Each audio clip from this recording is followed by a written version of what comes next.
Bismillahirrahmanirrahim. Assalamualaikum warahmatullahi wabarakatuh. Innal hamdalillah nahmaduhu wa nasta'inuhu wa nastaghfiruh wa na'udzu billahi min shururi anfusina wa min sayyiati a'malina. Man yahdihillahu fala mudilla lahu wa man yudlil fala hadiya lahu. وأشهد أن لا إله إلا الله وحده لا شريك له وأشهد أن محمدا عبده ورسوله صلى الله عليه وعلى آله وسلم تسليما كثيرا أما بعد اللهم إنا نسألك علما نافعا ونعوذ بك من علم لا ينفع. Ma'asyiral muslimin, ikhwan wa akhwat fillah rahimakumullah. Hari ini adalah hari Ahad, tanggal 26 Jumadal Ula 1434 Hijriah, yang bertepatan dengan tanggal 7 April 2013. Insyaallah kita akan melanjutkan kajian kita dari kitab Riyadhus Shalihin beserta syarahnya, Bahjatun Nadhirin dan yang lainnya. Dan insyaallah nanti di akhir pertemuan ada door prize, ada hadiah melalui pertanyaan dan jawabannya dikirimkan melalui SMS. Yang pertama masuk dan jawabannya benar mendapatkan hadiah itu. Hadiahnya insyaallah tidak seperti biasanya. Ini dari saya, terjemah kitab Fawaidul Fawaid yang ditulis oleh Ibnul Qayyim rahimahullahu ta'ala, yang ditahqiq oleh Syekh Ali bin Hasan Al-Halabi, yang diterbitkan oleh Pustaka Imam Asy-Syafi'i. Di sini tertulis bahwa kitab ini adalah menyelami samudra hikmah dan lautan ilmu, menggapai puncak ketajaman batin menuju Allah. Kitab ini cukup tebal, ada 700 halaman dengan hardcover dan cukup luks kitabnya. Insyaallah nanti kita akan mengadakan kuisnya di akhir pertemuan. Sekarang kita bahas dulu kitab Riyadhus Shalihin, masih di Kitabul Jihad, Babu Fadlil Jihad, bab keutamaan berjihad. Yang lalu kita telah sampai hadits nomor 1302, yaitu tentang sahabat Abu Bakar bin Abi Musa Al-Asy'ari radhiyallahu ta'ala anhuma. Sekarang lanjutannya hadits yang nomor 1303. Qala al-Imam an-Nawawi rahimahullahu ta'ala wa an Abi Absin Abdurrahman bin Jabrin radhiyallahu ta'ala anhu annahu qala Rasulullah sallallahu alaihi wa ala alihi wasallam maghbarrat qadama 'abdin fi sabilillah fatamassahun nar, rawahul Bukhari. Berkata Al-Imam An-Nawawi, semoga Allah merahmatinya, dari Abu Abs Abdurrahman bin Jabir, semoga Allah meridainya, beliau berkata, telah bersabda Rasulullah sallallahu alaihi wasallam, tiadalah kedua kaki yang berdebu, tiadalah kedua telapak kaki seorang hamba yang berdebu di jalan Allah lalu disentuh oleh api neraka.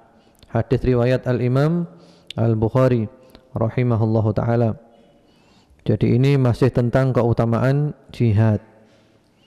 Jadi orang kalau berangkat jihad, perang di jalan Allah, pasti kakinya itu berdebu. Debu yang dihasilkan oleh jihad fi sabilillah.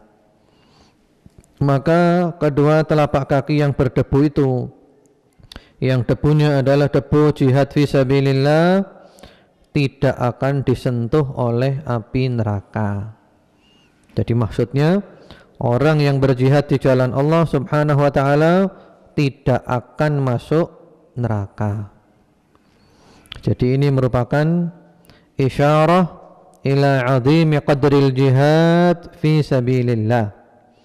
Ini adalah isyarat betapa agungnya kedudukan jihad fi sabilillah. Sekedar kakinya berdebu saja, maka neraka haram menyentuhnya. Bagaimana pula kalau bukan hanya kakinya yang berdebu, dia benar-benar jihad fi sabilillah, dia benar-benar berperang sampai akhirnya dia gugur sebagai syahid. Tentu lebih hebat lagi. Selanjutnya, wa an Abi Hurairah radhiyallahu taala anhu annahu qala Rasulullah sallallahu alaihi wa ala alihi wasallam, dari sahabat Abu Hurairah semoga Allah meridainya, beliau berkata, telah bersabda Rasulullah sallallahu alaihi wa ala alihi wasallam, la yalijun nara rajulun baka min khasyatillahi hatta ya'utal labanu fid dhara'. Tidak akan masuk seseorang ke dalam neraka, yaitu orang yang nangis karena takut kepada Allah, sehingga ada susu yang bisa kembali lagi ke kantong susu. Jadi ini tentang keutamaan menangis karena takut kepada Allah Subhanahu wa taala. Jadi orang yang nangis karena takut kepada Allah tidak akan masuk ke neraka, sehingga ada susu yang bisa masuk kantong susu lagi. Ya, al-buka min khasyatillah, yang mana juga disebutkan di dalam hadits-hadits yang lainnya, termasuk 7 golongan yang mendapatkan naungan arsy Allah Subhanahu wa taala. Pada hari tidak ada naungan kecuali naungan arsy Allah Subhanahu wa taala. Di antaranya adalah wa rajulun dzakarallaha khalian fafadat aina, orang yang ingat Allah sendirian, tidak ada orang tahu, lalu air matanya berlinang, nangis karena takut kepada Allah Subhanahu wa taala. Wala yajtami'u ala 'abdin ghubarun fi sabilillah wa dukhanu jahannam, dan tidak akan kumpul pada seorang hamba debu ketika dia berjihad di jalan Allah dengan asap api neraka jahanam. Jadi orang yang pernah terkena debu ketika berjihad di jalan Allah Subhanahu wa taala, maka debu itu tidak akan berkumpul dengan asapnya api neraka jahanam.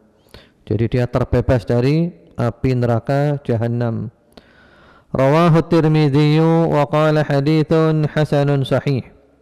Hadis ini diriwayatkan oleh At-Tirmidzi dan beliau menyatakan hadis hasan sahih.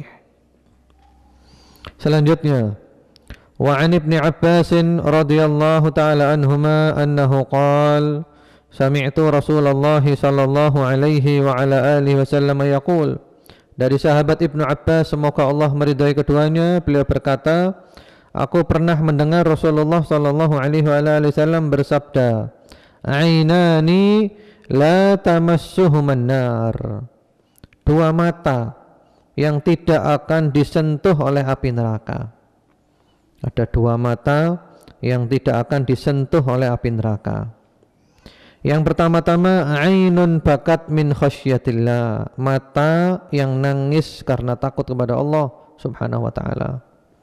Zikir, ingat dosa-dosanya, rindu Allah, cinta Allah, ingat surga, ingat neraka, lalu dia nangis, baca Al-Quran, nangis. Nangisnya benar-benar karena takut kepada Allah, ya. Jadi bukan karena yang lainnya, bukan karena ada problem berat ngaji Al-Quran lalu nangis. Nangisnya bukan karena ngaji Al-Quran, nangisnya karena kebanyakan problem, enggak masuk ini. Kalau ini benar-benar nangisnya karena takut kepada Allah Subhanahu wa taala, ingat syurga, ingat neraka, rindu Allah Subhanahu wa taala. Itu mata yang pertama yang tidak akan disentuh oleh api neraka. Yang kedua, wa ainun batat tahrusu fi sabilillah, mata yang terjaga pada suatu malam karena dia menjaga ketika ada perang di jalan Allah Subhanahu wa taala. Jadi mata yang tidak tidur semalam, ya, karena dia menjaga pada waktu keadaan perang fi sabilillah. Itu juga tidak akan disentuh oleh api neraka. Rawahu Tirmidzi wa qala haditsun hasan. Diriwayatkan oleh At-Tirmidzi, beliau menyatakan hadits ini hasan. Fadilatul Syekh Salim bin Eid Al-Hilali hafizahullah taala mengatakan sahihun li ghairi. Hadits ini adalah sahih li ghairi. Jadi ini tentang keutamaan orang yang mengadakan penjagaan ketika ada peperangan fisabilillah, untuk menjaga perbatasan-perbatasan kaum muslimin, untuk memata-matai musuh jangan sampai menyerbu kaum muslimin. Dan juga di sini ada tentang keutamaan menangis karena takut kepada Allah Subhanahu wa taala. Karena itu kita ini perlu belajar nangis karena takut kepada Allah Subhanahu wa taala. Kalau kita tidak bisa nangis, maka kita perlu nangis karena tidak bisa nangis karena Allah.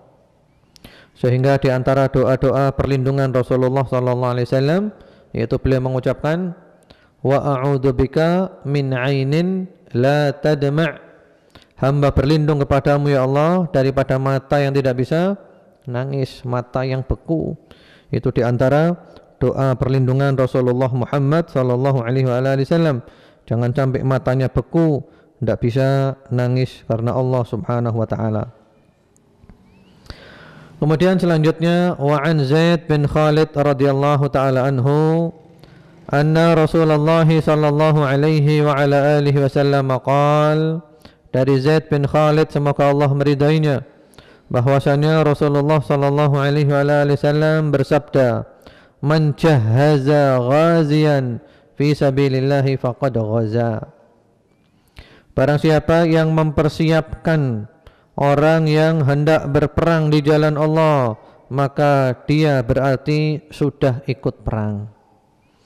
Jadi ada orang mau perang, kita berikan persiapan-persiapan, kita berikan perbekalan, entah berupa uang atau yang lainnya, atau senjata, pokoknya kita beri perbekalan, dia berangkat. Maka kita walaupun tidak berangkat, kita dinilai seperti orang yang perang, ya.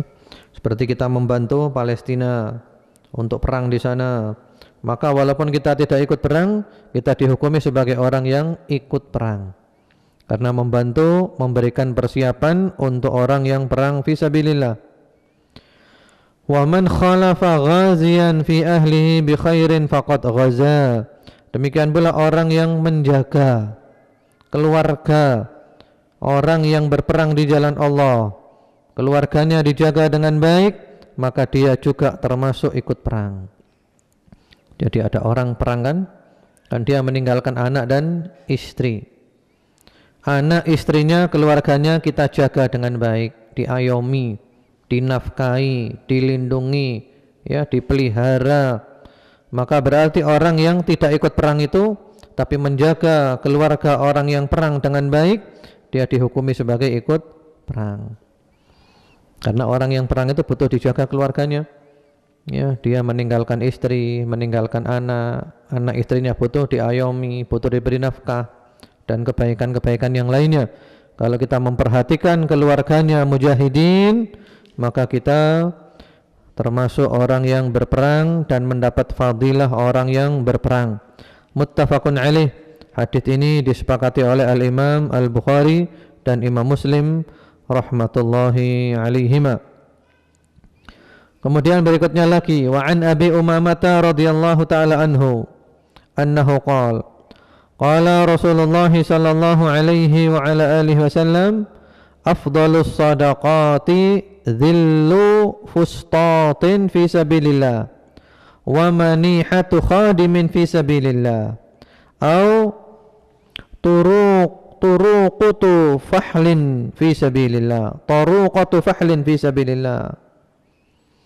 Dari sahabat Abu Umamah semoga Allah meridainya, beliau berkata, telah bersabda Rasulullah sallallahu alaihi wasallam bahwasanya sedekah yang paling afdal, sedekah yang paling utama adalah memberikan naungan tenda fisabilillah.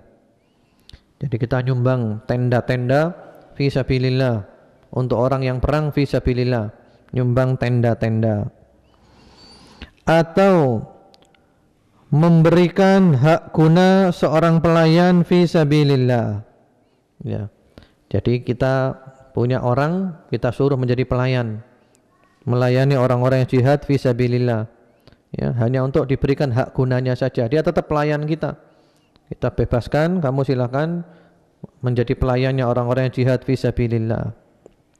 Itu adalah sedekah yang paling afdal. Atau meminjamkan unta betina untuk dikawinkan pejantannya fisabilillah. Ya, supaya unta-unta semakin banyak. Jadi kita punya unta betina dipinjamkan untuk dikawinkan dengan unta yang jantan sehingga menghasilkan anak. Dengan catatan semua itu adalah untuk perang di jalan Allah Subhanahu wa taala, dan itu merupakan sedekah yang paling afdal. Sedekah yang paling afdal. Rawahu Tirmidzi wa qala haditsun hasanun sahih. Hadis ini riwayat At-Tirmidzi, beliau mengatakan hadis ini adalah hadis hasanun sahih. Yang hasan atau yang sahih. Atau hadis ini punya jalan, yang satu jalannya hasan, yang satu jalannya sahih. Iya. Jadi di sini semuanya mengandung kaum muslimin itu saling tolong menolong, bantu membantu untuk mempersiapkan pasukan perang yang berjihad fi sabilillah supaya kalimat Allah itu tinggi. Jadi bukan malah menggembosi, tapi tolong menolong, bantu membantu, at-ta'awun 'alal birri wat taqwa. Kemudian dari sini tampak bahwasanya sedekah yang paling afdal dan mendekatkan diri yang paling agung kepada Allah, ketaatan yang paling mulia, yang tujuannya adalah fi sabilillah, di jalan Allah Subhanahu wa taala, yang manfaatnya menyebar kepada orang lain. Manfaatnya menyebar kepada masyarakat secara umum. Ya, selanjutnya wa an Anas radhiyallahu taala anhu anna fatan min Aslam qala ya Rasulullah inni uridul ghazwa wa laysa ma'i ma atajahazu bih. Dari sahabat Anas, semoga Allah meridainya, ada seorang anak muda dari Aslam, dari suku Aslam. Dia berkata, wahai Rasulullah, sesungguhnya aku ingin berperang di jalan Allah, tapi aku tidak mempunyai persiapan-persiapan, enggak ada dana, enggak ada kendaraan, tidak ada senjata. Kepingin ikut perang tapi enggak punya apa-apa. Qala Rasulullah sallallahu alaihi wasallam bersabda, "I'ti fulanan fa innahu qad kana tajahhaza famarida." Kalau gitu kamu datangi saja si fulan, karena dia sebelumnya telah bersiap-siap ingin berperang, ternyata dia jatuh sakit. Ya. Kamu datang pada si fulan, dia sudah persiapan matang, bekalnya lengkap, ternyata dia jatuh sakit, tidak jadi perang. Fa'atahu, lalu orang itu mendatangi orang yang tidak jadi perang dan sakit tersebut.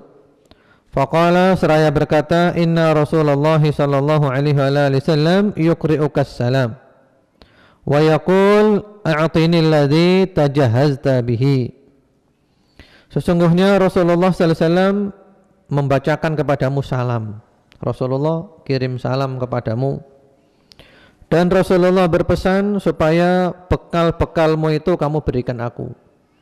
Bekal-bekalmu ketika mau berangkat perang, kamu berikan aku, untuk aku bawa perang.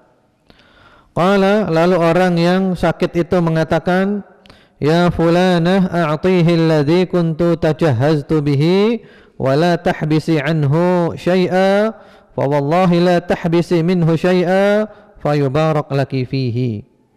Kemudian orang itu manggil istrinya, wahai fulanah, berikan kepadanya ya apa yang sudah aku persiapkan untuk perang itu, berikan kepada orang ini.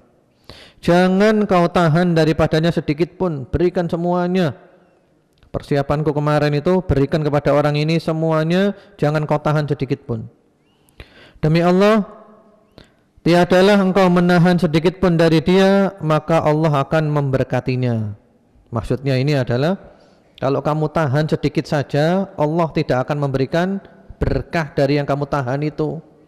Tapi kalau kamu berikan semuanya, maka Allah akan memberikan berkah kepada semuanya. Subhanallah. Rawahu Muslim. Hadis ini diriwayatkan oleh Imam Muslim rahimahullahu taala. Jadi orang dulu itu benar-benar saling bantu-membantu, tolong-menolong. Kalau dia tidak bisa berangkat, persiapannya dengan ikhlas diberikan kepada orang yang bisa berangkat. Karena yang ada di pikirannya dia, tidak harus saya yang berangkat. Yang berangkat siapa saja sama, yang penting adalah jihad fisabilillah untuk meninggikan kalimat Allah subhanahu wa ta'ala. Jadi mereka bukan ingin tampil, tapi mereka ingin supaya kalimat Allah menjadi tinggi, sehingga siapapun yang berangkat bawa hartanya tidak peduli.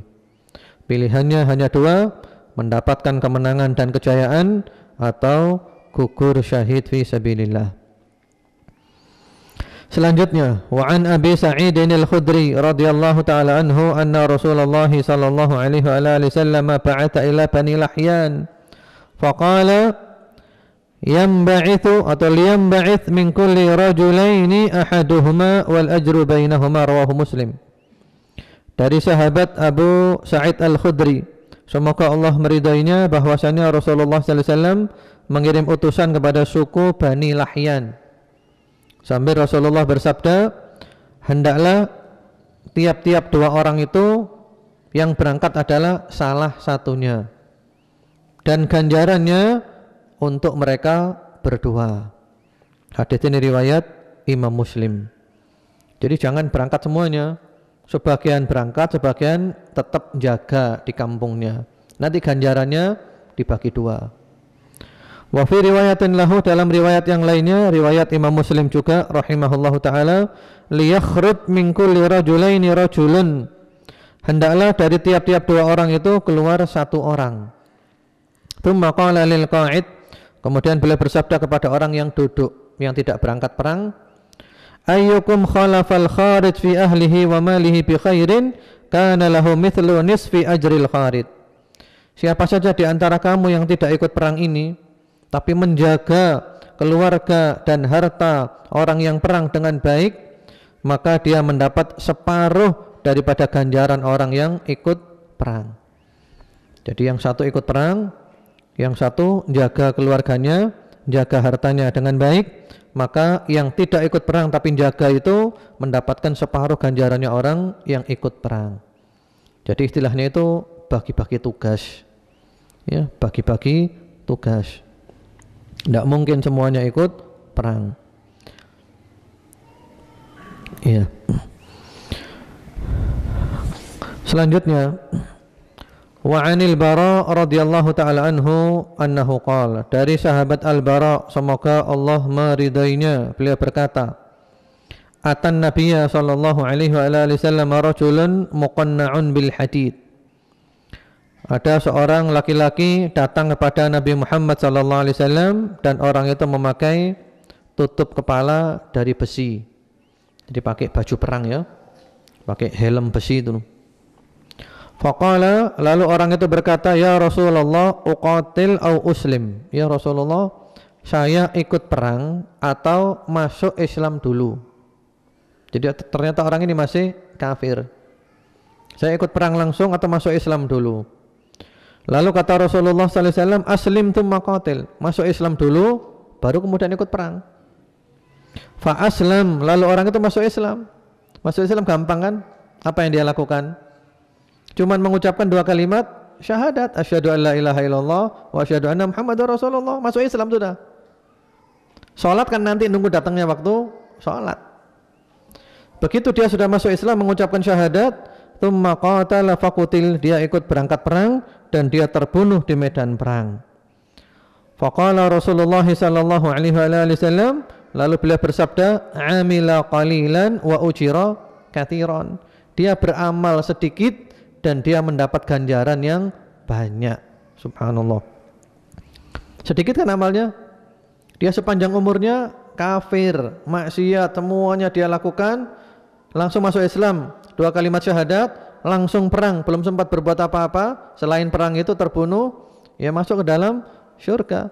Dia gugur sebagai syahid. Sehingga kata Rasulullah sallallahu alaihi wasallam, dia beramal cuma sedikit, sementara dia mendapatkan ganjaran yang sangat banyak. Muttafaqun alaih. Hadis ini disepakati oleh Imam Al-Bukhari dan Imam Muslim. Wa hadza lafdzul Bukhari, dan ini adalah lafadznya Imam Al-Bukhari rahimahullahu taala. Ya. Di sini ada beberapa faedah. Di antaranya adalah boleh memakai pakaian dari besi. Memakai pakaian dari besi terutama dalam kondisi peperangan. Kalau kita istilahnya ya pakaian anti peluru. Kemudian juga orang yang berbuat kebaikan seperti apapun ketika kafir, maka dia tidak mendapatkan ganjaran sedikit pun. Jadi orang berbuat baik seperti apapun dia kafir, enggak dapat ganjaran. Seandainya pun Allah memberikan kebaikan kepada dia, maka kebaikan di dunia saja. Sehingga kata Rasulullah di sini, orang ini beramal sedikit dapat ganjaran yang banyak. Jadi seakan-akan amalnya yang dulu-dulu itu enggak dinilai semuanya, enggak dinilai semuanya. Dia beramal sedikit, cuma syahadat saja, berangkat perang, mati, selesai, dapat ganjaran yang banyak. Kemudian di sini juga ada faedah bahwasanya sebelum membela orang Islam hendaklah masuk Islam dulu. Apalah artinya membela orang Islam kalau dia tidak masuk Islam, dia tidak dapat ganjaran, tidak mendapatkan ganjaran. Kemudian juga di antara faedahnya pula ada mujawazil isti'anah bil musyrikin fil qital. Dilarang minta pertolongan kepada orang musyrik dalam hal peperangan, karena itu adalah jabatan yang strategis. Kemudian Allah Subhanahu wa taala melihat hati dan amal seorang hamba, bukan hanya melihat luarnya saja. Selanjutnya hadis yang berikutnya, wa an Anas radhiyallahu taala anhu anna Nabiy sallallahu alaihi wasallam qaal, dari sahabat Anas semoga Allah meridainya, bahwasanya Nabi Muhammad sallallahu alaihi wasallam bersabda, ma ahadun yadkhulul jannata yuhibbu an yarji'a ila dunya wa lahu ma'alal ardi min syai'in illa syahid. Tiadalah seorang yang sudah masuk ke dalam syurga, tiadalah dia ingin kembali lagi ke dunia, walaupun di dunia itu dia mendapatkan semua yang ada di permukaan bumi, kecuali orang yang mati syahid. Yatamanna an yarji'a ila dunya fayuqtal 10 marrat lima yara minal karamah. Orang yang mati syahid itu dia ingin kembali lagi ke dunia, ingin dia dibunuh lagi sampai 10 kali, karena dia mengetahui betapa kemuliaannya orang yang mati syahid. Wa fi riwayah, dalam riwayat yang lainnya, lima yara min fadlis syahada, karena dia melihat daripada keutamaan orang yang mati syahid. Muttafaqun alaih. Hadis ini disepakati oleh Al-Imam Al-Bukhari dan Imam Muslim rahmatullahi alaihima. Jadi maksud hadis ini, orang yang sudah masuk ke dalam surga itu tidak mau lagi kembali ke dunia. Walaupun diberi dunia seisinya semuanya, tidak mau kembali, dia milih di surga. Kecuali orang yang mati syahid, kepingin kembali ke dunia lagi. Untuk apa? Untuk perang lagi, terbunuh lagi, perang lagi, terbunuh lagi, perang lagi, terbunuh lagi, sampai 10 kali. Karena dia mengetahui keutamaan orang yang mati syahid, karena dia mengetahui kemuliaan orang yang mati syahid. Sebagaimana kemarin kan Rasulullah sallallahu alaihi wasallam, beliau ingin apa? Beliau ingin supaya beliau berperang di jalan Allah, terbunuh, dihidupkan lagi, perang lagi di jalan Allah, terbunuh lagi, dihidupkan lagi, perang lagi di jalan Allah, terbunuh lagi. Ini adalah keutamaan orang yang mati syahid. Masya Allah. Muttafaqun alaih. Hadis ini disepakati oleh Bukhari dan Muslim rahmatullahi alaihima. Karena itu sekarang ini kan ada perang di Suriah, itu banyak yang berangkat ke sana. Dari Timur Tengah banyak yang berangkat ke sana, dan mereka bukan orang-orang sembarangan, orang-orang berada, orang-orang berilmu, orang-orang kaya, hidupnya sejahtera. Karena apa? Karena diantaranya mereka ingin mendapatkan predikat mati syahid. Mati syahid. Dan mudah-mudahan Allah Subhanahu wa taala memberikan kepada kita semuanya mati syahid di jalan Allah Subhanahu wa taala, sehingga kita mendapatkan berbagai macam kemuliaan orang yang mati syahid di jalan Allah Subhanahu wa taala. Allahumma amin. Selanjutnya, wa an Abdullah bin Amr bin al-As radhiyallahu taala anhuma anna Rasulullah sallallahu alaihi wa alihi wasallam qala yaghfirullahu lisyahidi kulla dhanbin illa ad-dain. Rawahu Muslim. Dari sahabat Abdullah bin Amr bin al-As, semoga Allah meridai keduanya, bahwasanya Rasulullah sallallahu alaihi wasallam bersabda, Allah mengampuni orang yang mati syahid semua dosanya kecuali apa? Kecuali hutang. Hadis riwayat Imam Muslim. Wa fi riwayatin lahu, dalam riwayat yang lainnya, riwayat Imam Muslim, al-qatlu fi sabilillah yukaffiru kulla syai'in illa ad-dain. Terbunuh di jalan Allah mengampuni segala sesuatu, semua dosanya diampuni, menghapus kecuali utang. Nah, ini berarti tentang betapa dahsyatnya masalah utang. Jadi orang mati syahid semua dosanya diampuni kecuali utang. Lalu oleh para ulama diperinci, maksudnya adalah dosa yang ada hubungannya dengan orang lain. Jadi dosa antara dia dengan Allah diampuni oleh Allah Subhanahu wa taala. Tinggal dosa yang ada hubungannya dengan orang.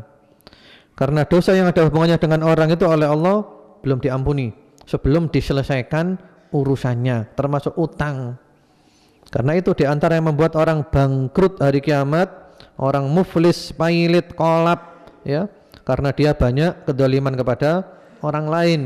Gak cukup istighfar, datang ke orangnya minta maaf, minta ampun, ya.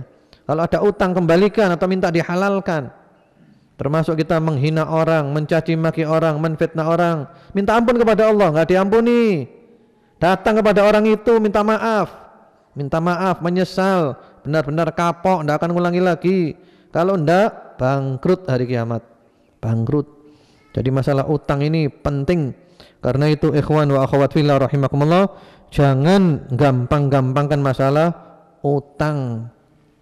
Karena zaman sekarang ini masyarakat cenderung gampang-gampangkan masalah utang, ya. Anak-anak muda-muda kaya-kaya, tapi kaya utang. Ya, masih muda, umur berapa? 25 tahun, utangnya 50 juta. Ya, 25 utangnya 50 juta. Kalau umur 30 berapa utangnya dia? Ya, 25 tahun udah 50 juta utangnya. Ya, kaya utang. Karena sekarang ini orang kan gengsi, kepingin tampil hebat. Ya, utang, rumahnya mewah, utang, mobilnya mewah, utang, pakaiannya mewah, utang. Ya, utang itu dibawa mati. Nanti kita bahas panjang lebar masalah utang. Kemudian ada lagi satu hadis yang masih berkaitan dengan utang. Wa an Abi Qatadah radhiyallahu taala anhu anna Rasulullah sallallahu alaihi wa alihi wasallam qama fihim fadzakara anna al-jihad fi sabilillah wal iman billah afdalul a'mal.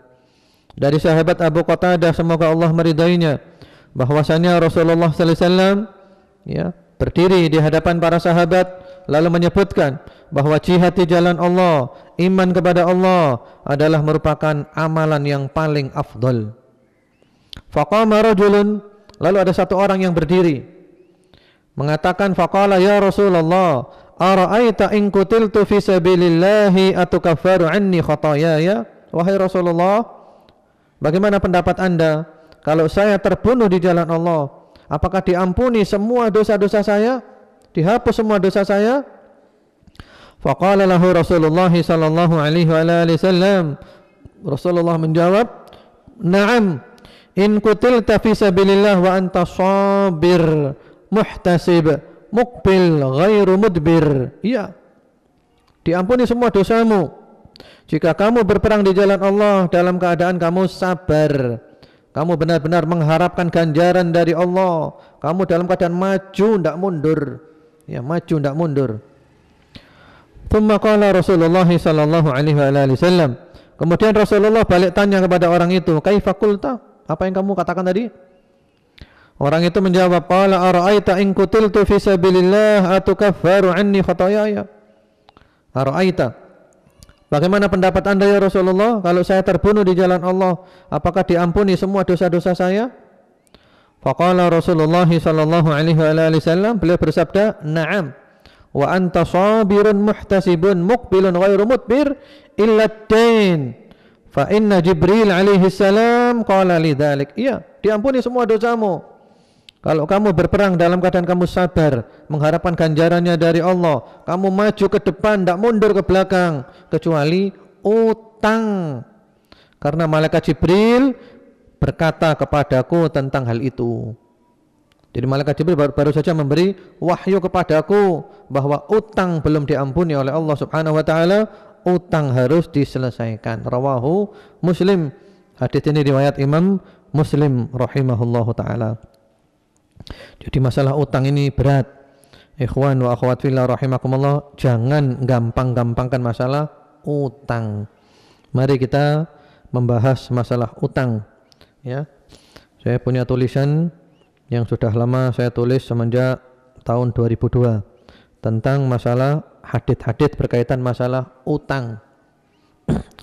Di antaranya adalah tentang keutamaan memberikan utang, memberi hutang. Ya, orang butuh diutangi, butuh ya, dengan catatan butuh, terutama adalah untuk kebutuhan pokok, sandang, pangan, papan kebutuhan pokok. Sebagaimana sabda Rasulullah sallallahu alaihi wasallam di dalam riwayat Imam Muslim dan yang lainnya, melalui jalan sahabat Abu Hurairah radhiyallahu taala anhu, ya Rasulullah sallallahu alaihi wasallam bersabda, man naffasa an muslimin kurbatan min kurabid dunya naffasallahu anhu kurbatan min kurabi yaumil qiyamah. Barang siapa yang menghilangkan kesusahan seorang muslim daripada kesusahan-kesusahan dunia, maka Allah akan menghilangkan kesusahan dia daripada kesusahan-kesusahan hari kiamat. Jadi orang susah di dunia, kita bantu hilangkan kesusahannya, maka nanti kesusahan kita di di hari kiamat dihilangkan oleh Allah Subhanahu wa taala. Wa man yassara 'ala mu'sirin yassarallahu 'alaihi fid dunya wal akhirah. Barang siapa yang memberikan kemudahan kepada orang yang kesulitan, maka Allah akan memberikan kemudahan kepadanya di dunia dan di akhirat. Jadi orang kesulitan, terutama kesulitan dalam bayar utang, ya diberi tempo dulu, maka Allah memberikan kemudahan di dunia dan di akhirat. Wallahu fi 'aunil 'abdi ma dama al-'abdu fi 'auni akhi. Dan Allah selalu berada dalam menolong hambanya selama hamba itu menolong saudaranya. Kita nolong orang, kita ditolong oleh Allah Subhanahu wa taala. Kemudian juga di dalam riwayat Ibnu Majah dengan sanad yang hasan melalui jalan sahabat Ibnu Mas'ud radhiyallahu taala anhu, Rasulullah sallallahu alaihi wasallam bersabda, "Ma min muslimin yuqridu musliman qardan marratain illa kana ka sadaqatiha marrah." Tiadalah seorang muslim yang memberikan hutang kepada seorang muslim yang lain dua kali, memberikan hutang dua kali, utang bayar, maka ganjarannya seperti memberikan sedekah kepada orang itu satu kali, ya. Jadi utang bayar, utang lagi bayar, sama dengan kita sedekah satu kali. Padahal uang kita kembali lagi. Dengan catatan yang dihutangi bayar ya. Kalau enggak bayar jangan dihutangi. Kemudian juga Allah Subhanahu wa taala memerintahkan untuk bayar utang. Di antaranya di surat An-Nisa ayat 58. Innallaha ya'murukum an tu'addul amanati ila ahliha. Sesungguhnya Allah perintahkan kamu untuk menunaikan amanat kepada ahlinya, termasuk bayar utang. Di dalam riwayat Ibnu Majah dan yang lainnya dengan sanad yang sahih, Rasulullah sallallahu alaihi wasallam memberikan ancaman yang keras orang yang mati dalam keadaan tidak bayar utang, atau jaminan syurga untuk orang yang bebas dari utang dulu. Kata beliau, man faraqar ruhul jasada wa huwa bari'un min thalatha khalal jannah. Barang siapa yang ketika rohnya berpisah dari jasadnya, dia terbebas dari 3 perkara, maka dia masuk surga. Jadi ketika rohnya lepas dari jasadnya ketika mati, dia terbebas dari 3 perkara, dia masuk surga. Terbebas dari apa? Minal kibri wal ghulul waddin. Terbebas dari sifat sombong. Ghulul itu apa namanya? Ya semacam mencuri. Jadi barang milik orang banyak dia ambil, ya. Atau kalau istilah kita bahasa Jawanya itu ngentit. Bahasa Indonesianya apa ngentit itu? Ada enggak bahasa Indonesianya ngentit itu? Jadi barangnya orang banyak, ya, diambil walaupun sedikit. Sebagaimana ada kan zaman Nabi dulu orang mati syahid di jalan Allah. Semua sahabat mengatakan, wah mati syahid, fulan syahid, fulan syahid. Kata Rasulullah apa? Huwa finnar, dia ahli neraka. Kenapa? Ternyata ngentit sandal. Ya, sandal. Jadi harta rampasan perang ghanimah belum dibagi, dia ambil sandal. Gara-gara sepasang sandal masuk neraka. Ya, terbebas dari ghulul. Yang ketiga adalah wadain, terbebas dari utang.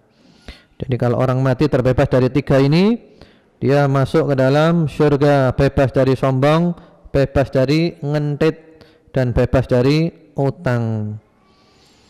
Kemudian di dalam riwayat At-Tirmidzi dan yang lainnya dengan sanad yang sahih, sabda Rasulullah sallallahu alaihi wasallam, nafsul mu'min mu'allaqatun bidainihi hatta yuqda anhu.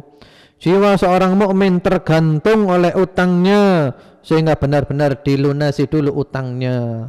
Tergantung, ya. Dia belum bisa merasakan kebaikan-kebaikan yang telah dia kerjakan karena dia masih tertahan oleh utangnya. Tertahan oleh utangnya. Sehingga di awal-awal Islam kalau ada orang mati punya utang, Rasulullah tidak mau nyolati. Kecuali ada yang nanggung, saya tanggung ya Rasulullah, baru Rasulullah mau nyolati. Setelah Islam jaya, kalau ada orang mati punya utang, dibayarkan oleh Nabi Muhammad sallallahu alaihi wasallam.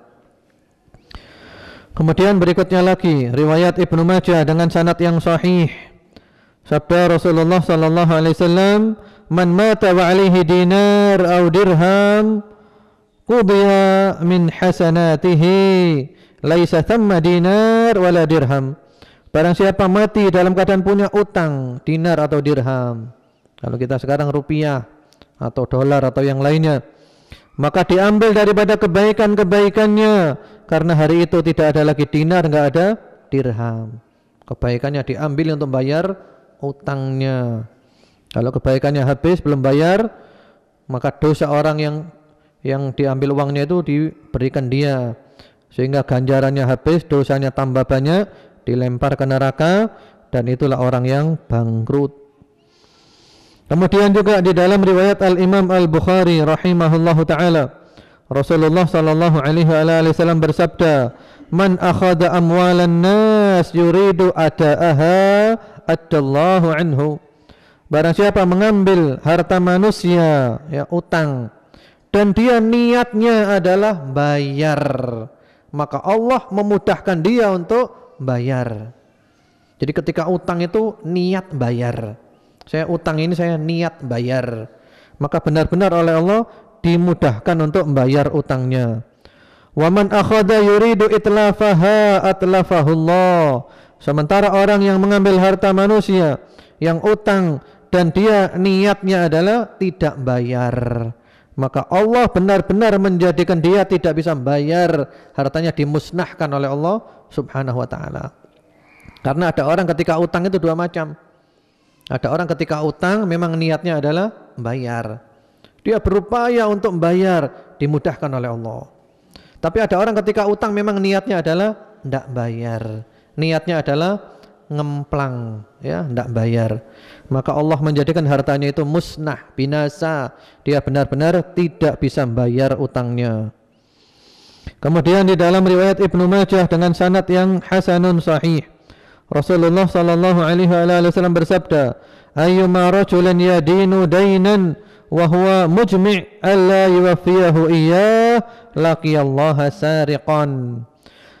Siapa saja yang berhutang dengan suatu hutang dan dia niat untuk tidak bayar, maka dia berjumpa Allah dalam keadaan sebagai pencuri. Jadi orang yang utang niat tidak bayar, maka nanti ketemu Allah dalam keadaan sebagai sarik, pencuri. Dia dihukumi sebagai pencuri. Kemudian juga di dalam riwayat muttafaqun alaih Bukhari Muslim, Rasulullah sallallahu alaihi wasallam bersabda, matlul ghaniyyi dzulmun. Matlul ghani itu menunda-nunda bayar utang. Padahal sudah jatuh tempo dan dia bisa bayar, itu adalah satu kedzaliman. Jadi dia nunda-nunda bayarnya. Dia mampu bayar, sudah jatuh tempo, ditunda, nanti saja, besok saja, nanti saja, besok saja, maka dia itu ya dianggap sebagai orang yang zalim. Karena kan kadang orang itu gitu kan. Ini ada cerita, sekedar cerita saja ya, supaya antum sedikit senyum simpul. Ceritanya adalah satu orang punya utang. Lalu datang seseorang ke rumahnya dia untuk nagih. Diketok pintu rumahnya, mau nagih utangnya. Diintip, wah mau nagih utang ini. Langsung dia pura-pura sholat. Niatnya dikeraskan. Usolli 1000 rakaat lillahi ta'ala. Saya niat sholat 1000 rakaat karena Allah. Lah yang ngetok pintunya ini, waduh 1000 rakaat. Berapa lama saya tunggu? Tidak jadi, sudah pulang saja. Besoknya datang lagi mau nagih, diintip, wah mau nagih ini. Sholat lagi dia, usolli 1000 rakaat. Saya niat sholat 2000 rakaat. Wah kemarin 1000, sekarang 2000, tambah lama. Tidak jadi nagih, dia pulang lagi. Hari ketiga datang lagi, nagih lagi. Dia sholatnya usolli 5000 rakaat. Saya niat sholat ini 5000 rakaat. Wah, akhirnya paham, oh ini main-main ini. Yang nagih bilang apa? Nawaitul i'tikaf ila yaumil qiyamah. Saya niat i'tikaf di sini sampai kiamat. Ya. Akhirnya pintunya dibuka dan ya terpaksa dia bayar utangnya. Jadi kalau ditagih itu ngemplang, alasannya ada saja. Nah, antum jangan mau kalah, antum niatkan i'tikaf sampai kiamat. Ya. Jadi begitu. Jadi kalau orang sudah mampu bayar, jatuh tempo, bayar. Bahkan kalau perlu belum jatuh tempo mampu bayar, segera bayar. Segera kita terbebas dari utang. Jangan malah ditunda-tunda pembayarannya, dan itu adalah kedzaliman. Kemudian berkaitan dengan masalah utang piutang pula, utang piutang ini dilarang untuk dimanfaatkan. Memanfaatkan utang piutang masuk dalam bab riba. Para ulama mengatakan kullu qardin jarra manfa'ah fahuwa riban. Semua utang piutang yang ada unsur dimanfaatkan di sana maka masuk dalam kategori riba. Ya, seperti misalnya utang 1 juta, kembalinya 1 juta plus 1000. 1000 itu adalah riba. Enggak boleh dimanfaatkan utang piutang. Kemudian juga kalau orang yang utang itu benar-benar belum mampu bayar, benar-benar belum mampu bayar, ya, dan dia hidupnya benar-benar prihatin, dia kepingin bayar, prihatin hidupnya, ya, dia berusaha nabung untuk bayar, maka orang Islam adalah memberikan kepada dia kemudahan. Kamu saya beri tempo lagi, tidak apa-apa. Allah berfirman di surat Al-Baqarah 280, wa in kana dzu usratin fanadhiratun ila maisarah wa anta saddaqu khairul lakum in kuntum ta'lamun. Kalau orang itu masih sulit bayar, maka kamu beri tempo lagi sampai dia mudah untuk bayar. Kalau kamu mau sedekahkan, itu lebih baik bagimu jika kamu tahu. Ya. Dengan catatan hidupnya prihatin ya. Jangan nanti tidak bisa bayar utang, tapi sepeda motornya ganti yang bagus, mobilnya ganti yang bagus, HP-nya ganti yang bagus-bagus. Saya nggak bisa diterima ini. Katanya nggak bisa bayar utang, tapi kehidupannya kok mewah. Jadi benar-benar prihatin. Terutama orang yang utang untuk kepentingan, ya, kepentingan pokok, untuk sandang, pangan, papan, untuk kontrak rumah, untuk bayar listrik, untuk bayar air, ya masalah-masalah penting. Kemudian juga dianjurkan pula orang kalau membayar utang itu melebihkan, tapi tanpa ada perjanjian sebelumnya ya, nggak ada janjian sama sekali. Jadi kita diutangi 1000, kita diutangi 1 juta, ketika kembali kita lebihkan 1 juta plus 50.000. Keikhlasan dari kita, tidak ada perjanjian apapun. Nah, ini boleh, ini sunnah. Ini sunnah. Ya, sebagaimana riwayat muttafaqun alaih Bukhari Muslim, Rasulullah sallallahu alaihi wasallam bersabda, "Inna khiyarakum ahsanukum qadaan."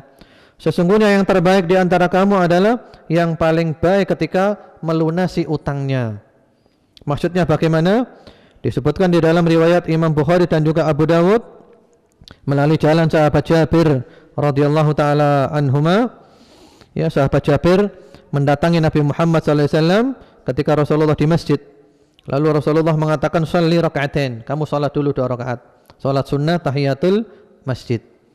Kemudian setelah salat sunnah tahiyatul masjid, ya, kata sahabat Jabir, "Wa kana li 'alaihi dain faqadani wa zadani." Ya. Saat itu Rasulullah punya utang kepadaku. Maka Rasulullah bayar utangnya dan memberikan tambahan lagi, nambahi. Nah, ini sunnah. Tapi tidak ada perjanjian ya. Kalau ada perjanjian tertulis atau tidak tertulis sama saja. Pokoknya nanti kembalinya lebih. Nah, ini riba. Ini banyak terjadi di mana-mana, termasuk juga di ibu-ibu PKK, arisan-arisan atau juga koperasi-koperasi, utang minta kembalinya dilebihkan. Jadi benar-benar tidak ada perjanjian apapun. Kita mau mengembalikan, tetap mau mengembalikan lebih, dia tidak marah. Nah, kita kembalikan lebih. Itu sunnah. Di antaranya sebagai bentuk terima kasih kita karena dia memberikan hutang kepada kita. Ya, mungkin itu dulu aja. Ya, sekarang kita masuk sesi tanya jawab dan juga ada kuis ya. Nanti ada kuis.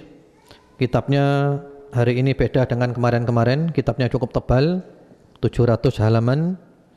Terjemah dari kitab Fawaidul Fawaid karya Ibnul Qayyim rahimahullahu taala, ditahqiq oleh Syekh Ali bin Hasan Al-Halabi, penerbitnya Pustaka Imam Asy-Syafi'i dengan lux dan hardcover. Nanti siapa yang mendapatkan wallahu alam. Saya baca dulu beberapa pertanyaan, kemudian nanti ada kuisnya.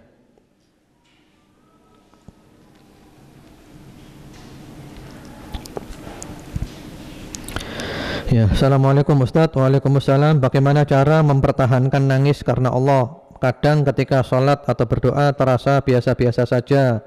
Cara yang ampuh dan cepat mengembalikan air mata yang nangis karena Allah bagaimana? Iya. Yaitu mungkin juga karena dosa-dosa. Banyak diantara yang dulu itu gampang nangis, sekarang kok tidak seperti dulu lagi. Mungkin karena banyak dosa, sudah terfitnah oleh dunia. Jadi dikembalikan kondisinya seperti dulu lagi, lebih khusyuk lagi, ya. Sambil yang banyak merenung, terutama adalah merenung tentang dosa-dosa kita, merenung tentang perjalanan hidup kita. Kita bakal nanti mati, bagaimana proses kematian, bagaimana alam kubur, fitnah kubur, nikmat kubur, adab kubur, bagaimana proses hari kiamat, bagaimana surga, bagaimana neraka. Terus seperti itu. Sambil baca Al-Quran dengan suara yang merdu, sambil dihayati. Ya, insya Allah bisa kembali lagi air matanya. Sambil berdoa kepada Allah agar dimudahkan bisa nangis karena Allah dan berlindung daripada mata yang tidak bisa nangis karena Allah subhanahu wa ta'ala. Setiap kali diberi nasihat oleh bapak atau ibu yang menyentuh hati, seketika itu air mata menetes, misalnya harus sabar, tidak boleh banyak sambat, apakah itu termasuk air mata yang dicintai Allah subhanahu wa ta'ala? Ya, ya tergantung. Apakah kita nangisnya itu karena terharu kepada ibu dan bapak kita? Apakah nangisnya karena berbeda ya antara haru kepada ibu dan bapak dan nangis karena Allah. Contohnya begini, ketika kita mau bepergian, kita pisah meninggalkan bapak ibu, antum mau berangkat kuliah, ya, tinggalkan bapak ibu. Ketika di kendaraan antum nangis, teringat-ingat bapak dan ibu, ya Allah kasihan bapak saya, kasihan ibu saya. Lah ini bukan nangis karena Allah namanya. Ini nangis karena apa? Cengeng atau bukan ini? Ini nangis karena perasaan kita yang sangat halus. Ya, saya tidak mengatakan cengeng karena terlalu kasar itu. Jadi karena perasaan kita yang sangat halus, itu bukan nangis karena Allah. Kalau nangis karena Allah itu ada hubungannya dengan unsur akhirat.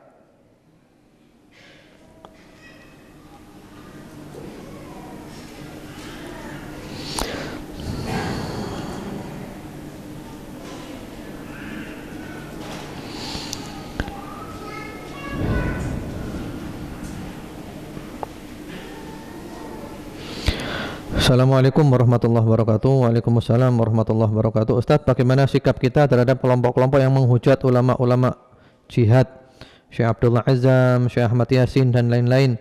Apakah kelompok ini yang pernah Ustadz bilang menebar syubhat pemecah belah umat? Apakah kita harus menjauhinya? Ya. Kalau ada orang yang membenci orang-orang yang disebut di sini namanya seperti Syekh Abdullah Azzam, ya, Syekh Ahmad Yasin, itu enggak benar. Karena mereka adalah para mujahid. Syekh Abdullah Azzam terkenal dengan jihadnya ketika di Uni Soviet. Ketika di Afghanistan melawan Uni Soviet zaman dulu.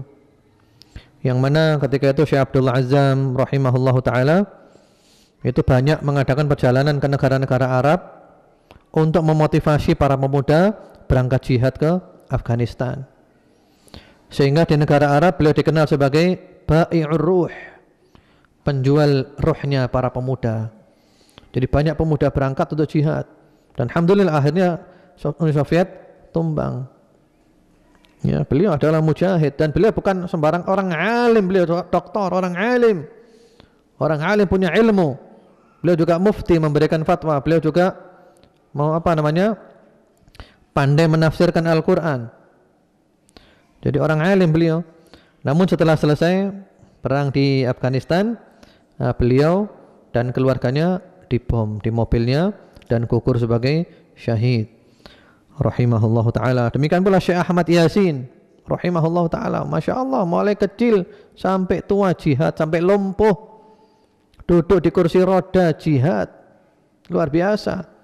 Apakah orang-orang seperti ini kita katakan bukan mujahid? Lantas siapa mujahid itu? Jihad beliau di Palestina, di jalur Gaza, ya, Syekh Ahmad Yasin, sampai akhirnya beliau diroket oleh pesawat-pesawat ya Yahudi, Zionis Yahudi. Beliau di kursi roda waktu itu sholat subuh, entah mau berangkat atau pulangnya, diroket, gugur sebagai syahid. Syekh Ahmad Yasin rahmatullahi alaih, insyaallah beliau adalah mati syahid.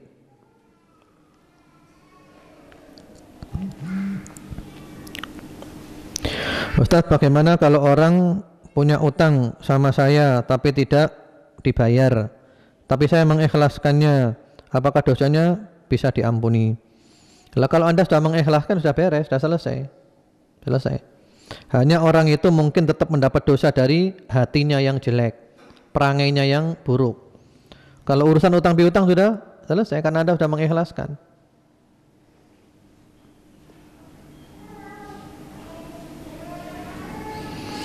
Assalamualaikum. Waalaikumsalam. Mana yang lebih utama, perang di jalan Allah atau berbakti pada kedua orang tua? Mohon penjelasannya. Ini sudah kita bahas di awal-awal pembahasan kemarin.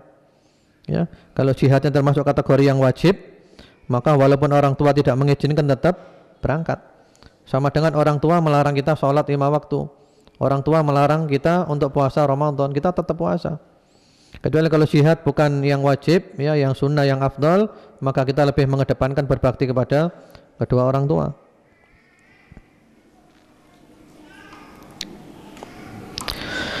Gimana hukumnya kalau kita punya hutang akan tetapi masih belum mampu untuk membayarnya, dan hutang itu sudah lama, dan saat saya udah ngaji dan tahu hukumnya hutang saya jadi takut, gimana solusinya? Ya, solusinya adalah ya sekarang berusaha untuk bayar utang. Bagaimana caranya? Nabung semampunya, semaksimal mungkin untuk bayar utang. Kemudian juga kita harus punya sikap gentle. Caranya adalah orang yang kita hutang kepada mereka kita datangi. Saya sekarang sudah tahu hukumnya utang piutang, saya benar-benar takut. Saya insya Allah berniat bayar, beri saya tempo. Saya mau nabung mulai sekarang dan saya mau bayar walaupun nyicil. Kalau saya ada uang, saya akan bayar walaupun nyicil, mohon keikhlasannya. Ya sudah, kita ada uang berapa, kita nyicil, bayar. Berarti itu. Insya Allah dimudahkan oleh Allah Subhanahu wa ta'ala. Ini pertanyaannya yang masuk cukup banyak sekali dan mohon maaf saya tidak bisa jawab semuanya. Sekarang langsung aja kita masuk kuisnya. Pertanyaannya saya pilihkan yang gampang saja ya, supaya antum bisa menjawab semuanya. Iya. Tadi telah disebutkan bahwasanya orang yang mati syahid diampuni semua dosanya, ya, kecuali dosa apa yang belum diampuni oleh Allah Subhanahu wa taala. Itu aja, gampang aja. Saya tunggu yang masuk nomor 1 siapa? Ya, ini sudah masuk nomor 1 ini. Jawabannya adalah utang. Ya, betul. Ya. Sudah, ini banyak yang masuk, tapi cukup yang 1 saja tadi. Ya, nomornya saya lihat dulu.